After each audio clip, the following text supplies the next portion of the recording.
Good morning, everybody. Good morning, what's up? Here, our debrief for Sundown. Interesting weekend. Some pros and cons, as always. Interesting weather. So, a race which is going to, and to be fair, we're going into the final now, last race, with a weather pattern which is not too far away from where we were. So it will be interesting. Thanks, Ludo. So our first question from Sandown came in from Brendan, and he's asking, instead of double stacking, what would have happened if you had kept Juice out there for another lap? We probably would have been better by 2 seconds. We were not the first car or group of cars coming, but we were on the very, the second. I think the first car was 99 from Erebus, and I say that, don't quote me on, but I think that was 1 lap too early. I think we were on the right lap in terms of tire change, performance, and etc. I mean, obviously, we gained 7th position, I think, on car 31 on Jimmy, so that was the right call.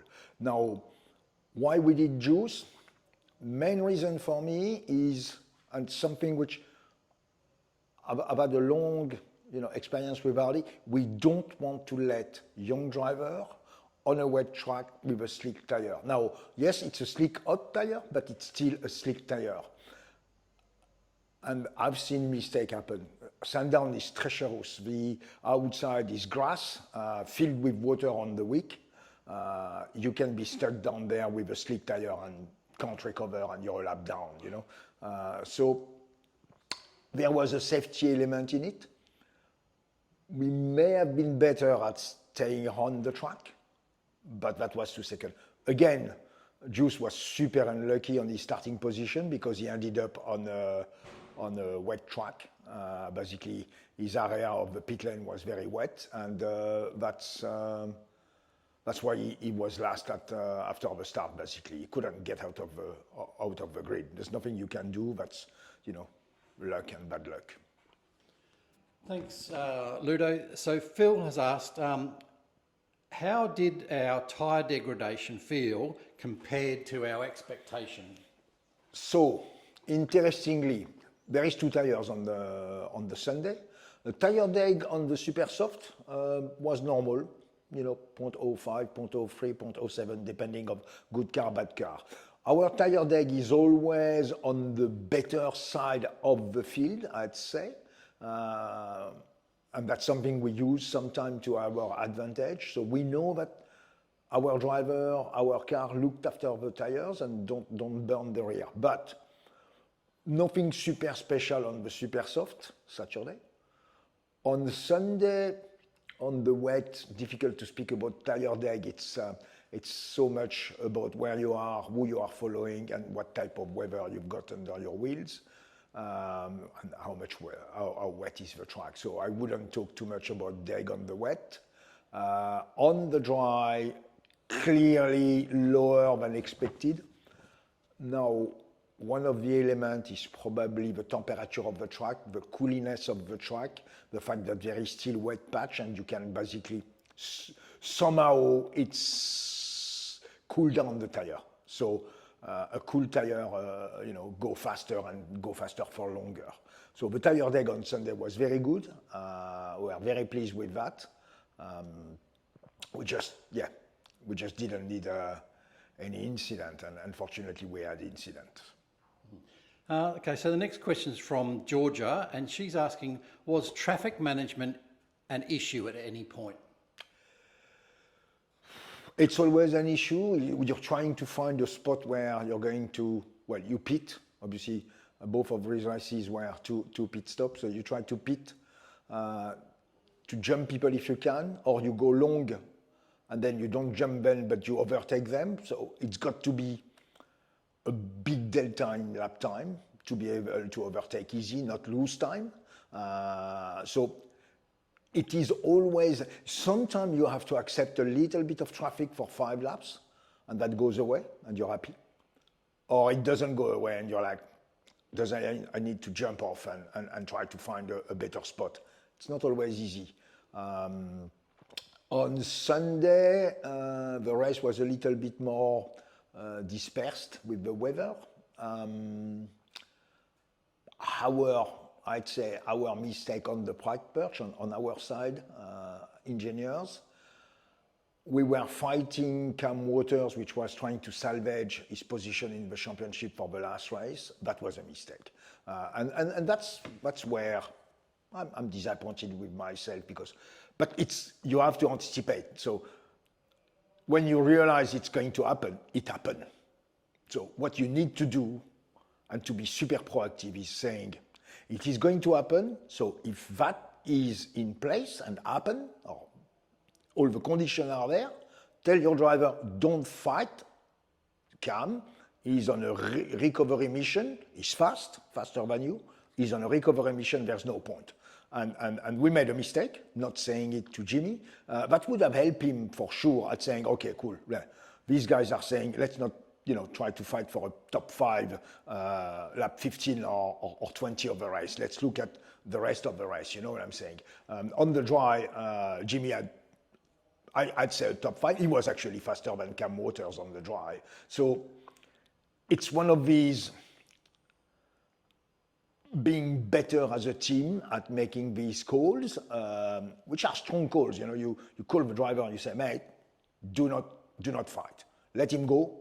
And the driver is like, oh, I'm sure I can. Yeah, but no, you don't. It's too early. And Kostecki had a quick talk on his podcast. And that's the sort of things he thinks on board. And he's like, no, I'm not going to fight, a car 1 because he's got too much speed, and all what I'm doing is bring myself back.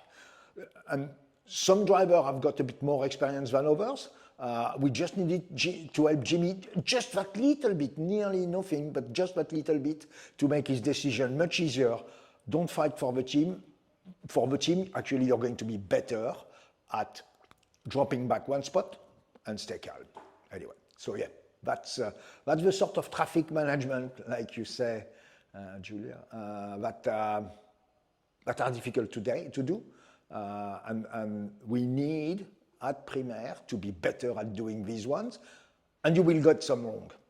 That's the other thing is 10 call, let's get 8 good, 2 bad, 9 good, 1 bad, and I'll be happy with that.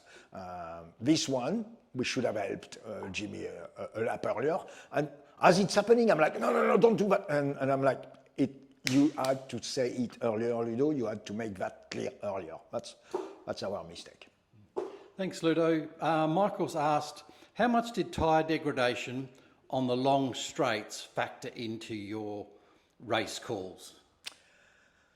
It's a super important thing to look at, and it's not our tyre deg, which is the point of call, really. And the real point is our delta deg to the other people. If you feel you've got low deg, you probably can differentiate the path of the track. So basically you're saying, my driver is going to do 30 and then 20 laps later, 10 laps difference. The other guys are going to do 20 and 30. Having low deg is a super good tool for you to make good strategy call. When you've got high deg, you're stuck into, I've got to get out of here because I'm getting drawn down. People are passing me from the back.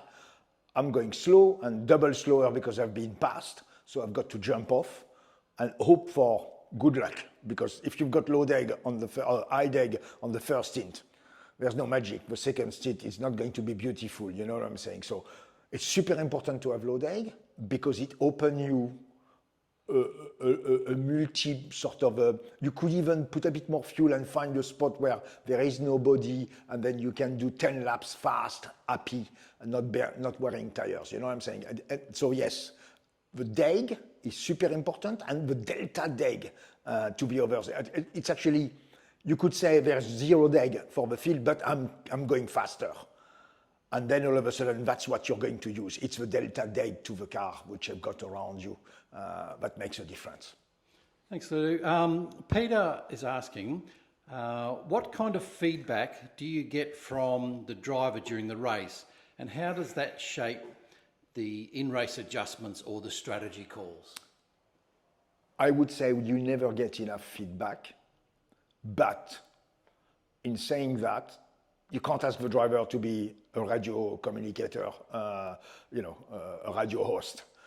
He's got to focus on driving, he's got to focus on getting the right line, making the right call, looking in his mirror, etc. So he's got plenty to do already. So I think we need to be better again as a team at asking what's wrong, what's not wrong, and what can we help, what can't we help. We try not to adjust the car on short races, because the penalty of getting it wrong, and we've tried, it has happened, put the jacks on because you can't go under the car. We've got the jacks. As soon as you put your elbow in, you've got to have a safety. And all of a sudden you drop the car, there's one jack back on out of 3 or 4. So the less tricky you make it, the better. We can always adjust a little bit the tire pressure to sort of make a small difference, a small adjustment. I remember Senna used to call from the in-car radio his team and say, I want, half a PSI less here, more, one PSI more here, etc., etc. So he would actually adjust his car. F1 never had a roll bar adjustment in the car. He would adjust his car by pressuring differently, So that's one thing we use.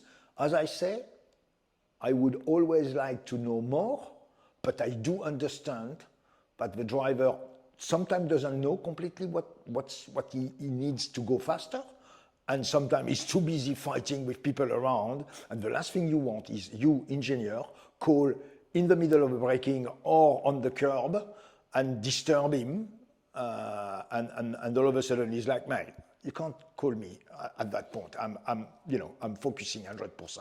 So, and some drivers are different, Guy probably spend 40% of his brain at racing the car itself, and then 60% at thinking about strategy, people around, tire load, fuel load, etc. We are all a bit different, so you just have to adapt.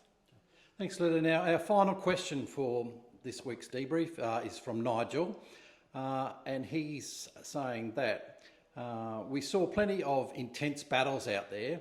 From your perspective on pit wall, which moment had your heart rate up the most? Clearly, last race with Jimmy fighting Cam. I know Cam, I respect Cam. I will never say anything wrong about Cam. He's a true racer. But knowing people around you and who you've got around you, you react differently. I mean, if you've got Kostecki around you, you'll think twice. You know it's going to happen, or Guise. Cam is a hard racer. He had pace, and I hoped he passed us, and that was done. Unfortunately, it wasn't the case. So yeah, my heart was definitely sinking when I understood that we had a tire failure, obviously.